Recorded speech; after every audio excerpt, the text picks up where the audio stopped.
이제 본격적으로 시추 과정이 시작되면서 시추라고 하는 작업에 이제 사람들 관심이 쏠리고 있거든요. 다른 자원 시추에 비해서 훨씬 깊게 좀 시추를 해야 되고 그만큼 이제 난이도가 굉장히 높은 그런 시추 작업이 되겠어요. 동해 가스전과 이번에 또 대왕굴에 유망 구조가 있는 울릉분지는 면적으로 따지면 서울시의 한 25배 정도 되는 큰 면적에 걸쳐서 이제 분포를 하고 있고요.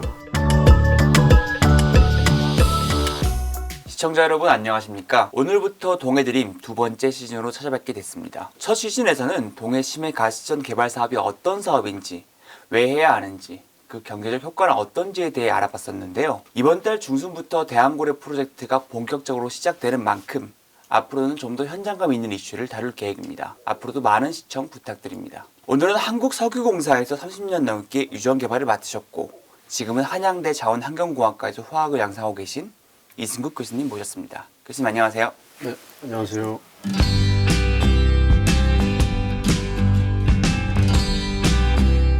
교수님 30년 넘게 석유공사에 계셨는데 어떤 사업들 주로 해보셨는지 궁금합니다. 예, 저는 그 석유공사의 그 대표적인 해외 그 탐사 성공 사업인 그 베트남 롱도이 가스전 개발 사업하고 석유공사가 육상 지역, 중동 육상 지역에 참여했던 이라크 탐사 사업에 참여를 했었고요. 그 다음에 뭐 국내 사업으로는 동해 국내 대륙붕 시추 탐사 사업하고 동해 가스전 개발 사업에 참여를 했습니다. 첫 번째 주제로 대왕고래 시추 어떻게 할지에 대해서 다뤄볼까 하는데요. 이제 본격적으로 시추 과정이 시작되면서 시추라고 하는 작업에 이제 사람들 관심이 쏠리고 있거든요. 어떤 작업인지 설명 부탁드리겠습니다. 지하 자원을 개발할 때 이제 시추라고 하는 작업은 자원이 거기에 있는지 또 얼마나 매장이 되어 있는지를 이제 확인하는데 꼭 필요한 작업이죠. 그 중에서도 이 석유 시추는 다른 자원 시추에 비해서 훨씬 깊게 좀 시추를 해야 되고 그만큼 이제 난이도가 굉장히 높은 그런 시추 작업이 되겠어요. 석유는 우리 인류가 굉장히 오래 전부터 예를 들면 뭐 성경에서 석유의 기록이 있을 정도로 오래된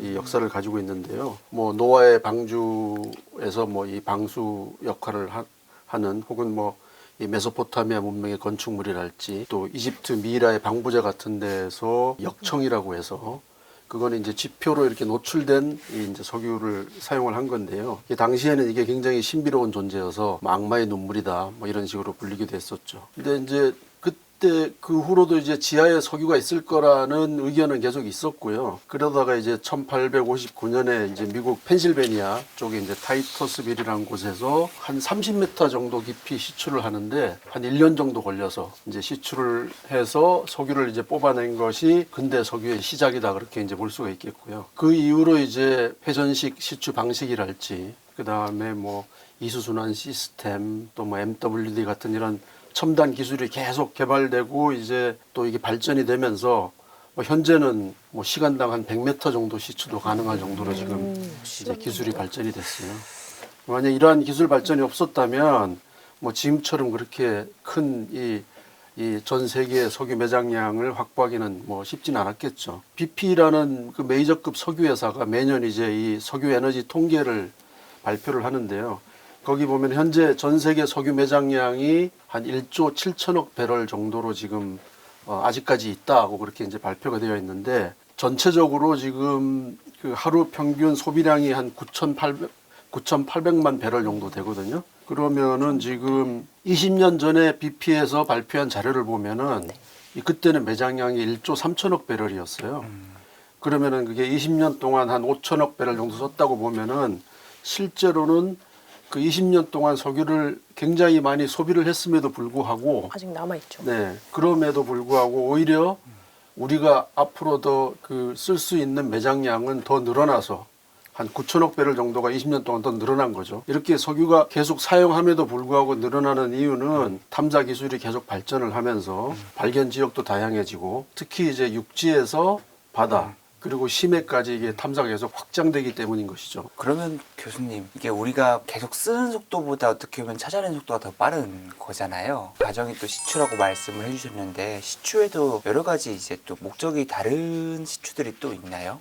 예, 그렇습니다. 그래서 이제 이게 시추가 목적에 따라서 처음에 이제 그동안에 뭐 여러 가지 그 이 조사 작업을 통해서 지하의 유망 구조가 있다고 이렇게 해석이 되면은 거기에 이제 하는 시추를 가지고 우리가 부전 여부를 확인하는 시추를 가지고 탐사 시추라고 하고요. 거기서 이제 유망 구조의 부전 여부가 확인이 되면 얼마나 있는지를 평가하는 평가 시추. 그리고 나서 이제 이게 개발할 만한 경제성 규모가 된다고 하면은 실제 생산을 위해서 시추하는 생산 시추. 그렇게 이제 우리가 구분을 할 수가 있는 거죠. 근데 이 시추공이 사실 뭐 한 30cm 좀 커다란 쟁반 정도의 크기밖에 안 된다고 들었습니다. 네, 네, 맞습니다. 하나의 유망 구조가 사실 굉장히 큰 면적을 갖고 있다고 들었는데요. 거의 네. 수십 평방킬로미터에 달할 정도로 네, 네. 어떻게 보면 굉장히 모래사장에서 바늘찾기 같기도 한데 이런 시추 위치 정하는 거 굉장히 중요할 것 같은데 우리는 어떻게 정했었을까요? 먼저 시추 위치를 정하려고 하면은 이제 지하에 그 좀 전에 말씀드린 그 유망 구조를 이제 먼저 찾아야 되는데요. 대부분의 석유 유망 구조라고 하는 것은 이 퇴적 분지라는 곳에 위치를 하고요.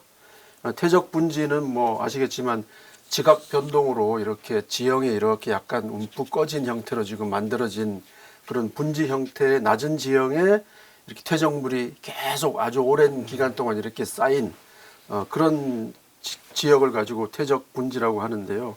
대표적으로 우리나라에는 동해 쪽에 울릉 분지, 그 다음에 황해의 군산 분지, 그 다음에 남해 쪽에 이제 제주 분지라고 하는 큰 분지가 있고요. 그 중에서도 이제 동해 가스전과 이번에 또 대왕굴의 유망 구조가 있는 울릉 분지는 면적으로 따지면 서울시의 한 25배 정도 되는 큰 면적에 걸쳐서 이제 분포를 하고 있고요. 퇴적 분지 내 유망 구조를 찾는 작업은 아까 제가 이제 석유 개발 역사가 한 150년 정도라고 됐는데 탐사 개발 과정을 거치면서 축적된 석유 시스템이라는 기법이 있어요. 페트롤리움 시스템이라고도 하는데요. 이 기법은 이제 유망 구조를 또 평가하고 해석하기 위해서 필요한 데이터를 가지고 여기에는 뭐 지질 조사를 할지 그다음에 처음에는 분지가 워낙 이제 면적이 크다 보니까 광역적으로 물리 탐사 작업을 좀 하고요. 그다음에 지질 조사하고 광역 물리 탐사 자료를 가지고 유망 구조가 있을 것이라고 예상되는 지역의 정밀 물리 탐사를 하고 그러고 나서 이제 시추 작업을 하게 되는 거죠. 그래서 이것을 우리 이제 석유를 이제 탐사하고 생산하는 E&P 업계에서는 불확실성을 줄여나가는 작업이다 이렇게 정의를 하는 거죠. 왜냐하면 처음에 이제 아무것도 자료가 없는 상태에서 저희가 이제 자원을 찾는 그런 단계까지 그렇죠. 가야 되는 맞아요. 것이니까요. 그래서 보통 이렇게 이 불확실성의 크기에 따라서 우리가 사실 지하에 보존되어 있는 양을 부르는 명칭도 좀 달리 부르거든요. 예를 들어서 탐사 자원량이라고 하는 시추하기 전에 어떤 자원 그 지하 자원량이 있고 그다음에 시추를 하고 나면 유망 구조에 시추를 하고 나면 발견 잠재 자원량이라는 용어를 쓰고 그다음에 발견 잠재 자원량이 얼마나 보존되어 있는지를 평가를 해서 경제적으로 개발이 가능하다고 판단이 되면은 그때부터 비로소 이제 매장량이라는 용어를 쓰게 되는 거죠. 그런 이제 그 탐사 자원량, 발견 잠재 자원량, 매장량이라는 것을 규명하기 위해서 석유 시스템이라고 하는 것은 이제 우선 석유가 유기물이 이제 환원 작용을 거쳐서 생성되는 탄화수소 형태로 이렇게 바뀌는 그런 역할을 하는 암석을 가지고 저희가 지역 또는 암석을 가지고 근원암이라고 하는데요. 분지 내에 근원암이 있는가? 약간 그런 건가요? 근원함이 그 왜 한자 뜻으로 근원이 되는 뭐 이런 것. 맞아요. 그래요? 그런 근원이에요. 그게 이제 영어로는 소스락이라고 하는데요. 네. 그래서 그런 어떤 그 유기물이 이제 석유 자원화되는 그런 어떤 그런 물질을 가지고 있는 그런 상황에서 이게 이제 보통 근원하면 이제 석유가 생성되는 것이 고온 고압하에서 생성이 되는 특성이 있기 네. 때문에 굉장히 이제 우리가 시추 작업으로도 미치지 못하는 아주 깊은 쪽에 있는 것이 일반적이죠. 그래서 거기서 이제 우리가 석유는 물보다 가벼우니까 상부로 이동하려고 하는 이제 맞아요. 경향이 있거든요. 그러니까 이게 위로 이제 점점 이동을 하게 되는 거죠. 그래서 근원함이 있고 그 다음에 실제로 근원함에서 생성된 탄화수소가 상부로 이동을 했느냐 하는 이제 이동, 탄화수소 이동이 있느냐 없느냐 하는 것.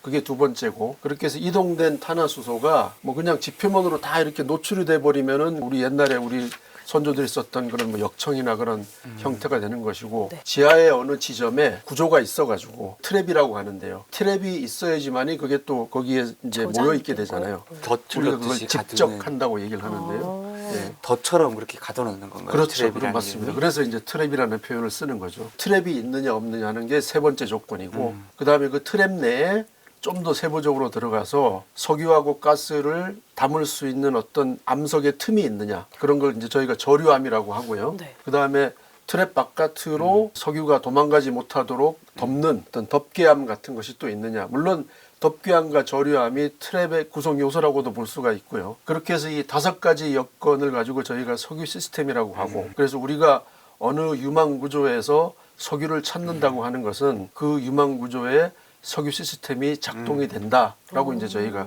표현을 하는 거죠. 추가적으로 좀 궁금한 게 그러면 이 석유 시스템이라는 게 그 덮개암부터 근원암까지 이렇게 있을 텐데 깊이가 어느 정도 되나요? 보통 케이스마다 좀 다르겠지만 현재까지 발견된 심해 유전들은 처음에 석유가 발견됐을 때는 주로 이제 육상 지역에서 석유가 발견됐을 때는 뭐 수십 메타 심도에서도 석유가 발견이 됐었고 그게 점점점 이제 그런 우리가 찾기 쉬운 그래서 그때 당시에 발견된 석유를 이제 뭐 이지 오일이라고 부르기도 하는데요. 그런 이제 석유 자원은 수백 메타 심도에 이렇게 있게 되고 그다음에 이제 시추 기술이 점점 발전하면서 좀 더 근원암이 지하적 깊숙한 곳에서 이렇게 탄화수소가 상부로 이동을 했기 때문에 그 지하 좀 깊은 지점에서도 그 트랩이 있다면 석유가 있을 것이다라는 생각을 하게 된 거죠. 그렇죠.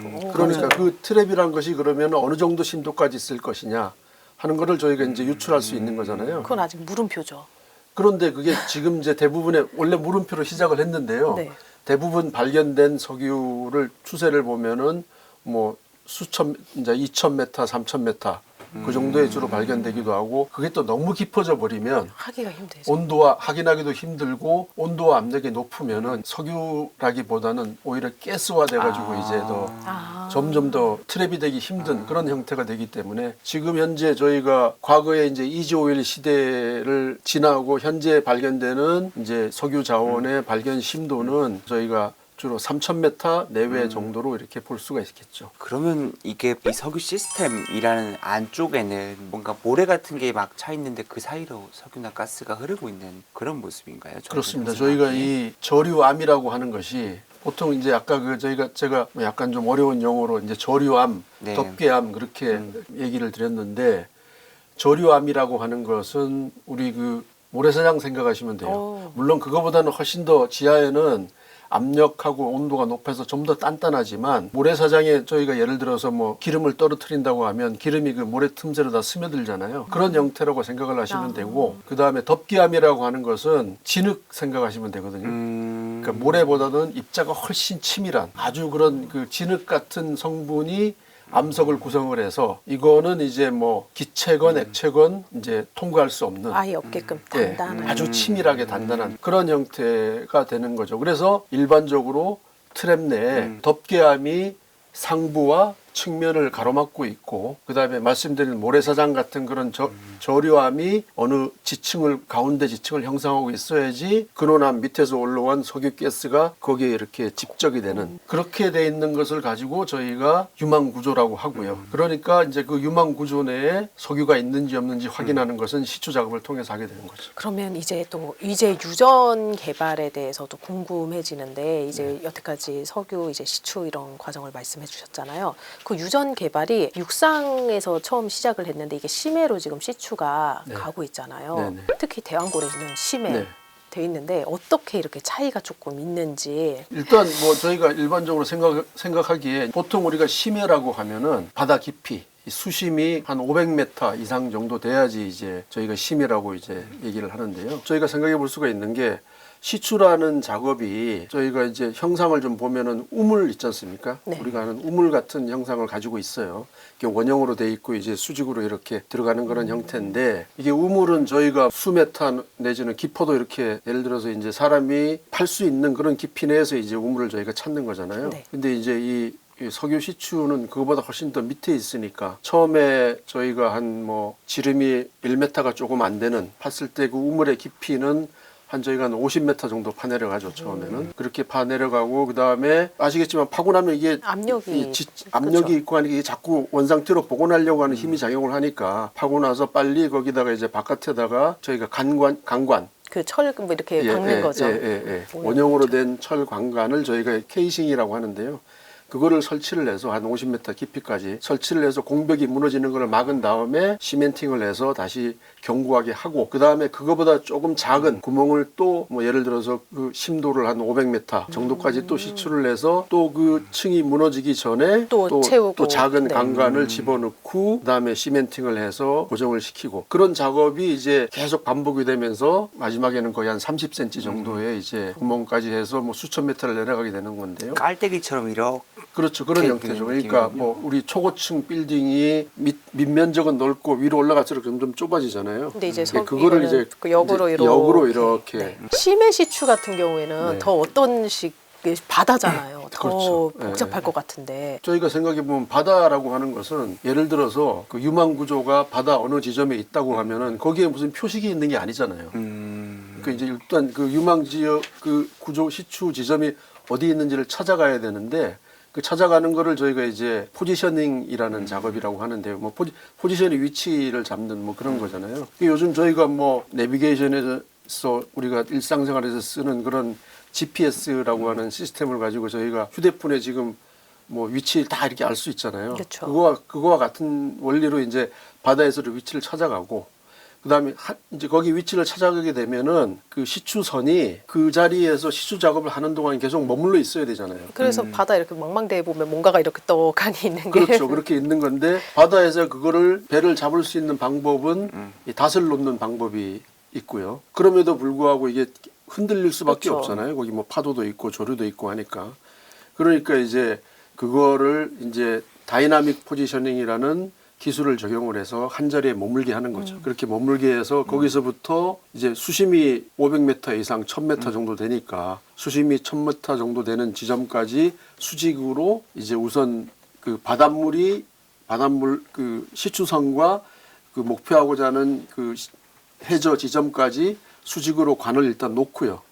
그다음에 그 관 안쪽으로 아까 말씀드린 그런 그 작업이 또 반복이 예, 되는 그 거네요. 시추 불착을 해서 강간을 집어넣고 하는 그 작업이 이제 반복이 되는 거죠. 그러다 보니까 이제 이게 굉장히 난이도 아마 제가 생각하기에 지하 자원을 찾는 시추 작업 중에서는 가장 난이도가 높은 작업이 심해 시추 작업이 아닐까. 이 시추를 주관하는 이제 진행하는 웨스트 카펠라우가 우리나라 삼성중공업에서 만든 배라고 들었습니다. 네. 작업을 하는 주체는 호주 시드릴사라고 들었는데 우리나라도 어떻게 보면 시추선을 만들 수 있는 기술은 있는 것 같은데 왜 남한테 맡기는 건지 이 부분도 좀 궁금한데요. 150년의 역사를 거치면서 굉장히 좀 석유 시추 작업의 특징이 분업화되어 있다 그렇게 이제 설명을 드릴 수가 있을 것 같아요. 석유회사, 석유공사와 같은 석유회사가 하는 일은 아까 말씀드린 대로 그 유망 구조를 분진의 유망 구조를 찾고 그다음에 그 유망 구조에 대한 평가 작업을 하고 그다음에 시추 위치를 정하고 시추 작업을 할 때 어떤 관리 감독 그런 일을 석유 회사가 하게 되고요. 노르웨이의 그 시드릴사 같은 경우는 시추선과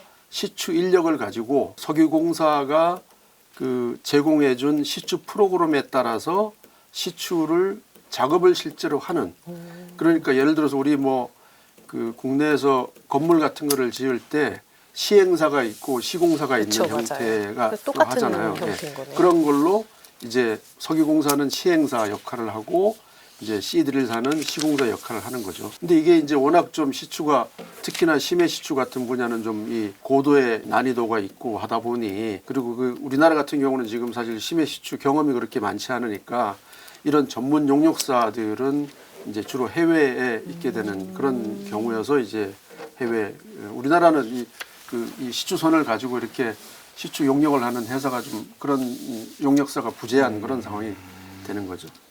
대왕굴의 심해 이 유망 구조 인근에 저희가 또 심해 시추공에서 뭐 한 100m 이상 두께의 그 양질의 사암 저류층도 발견을 했고 그 다음에 또 일부 층에서 그 이 천연가스가 또 일부 또 확인이 됐고요.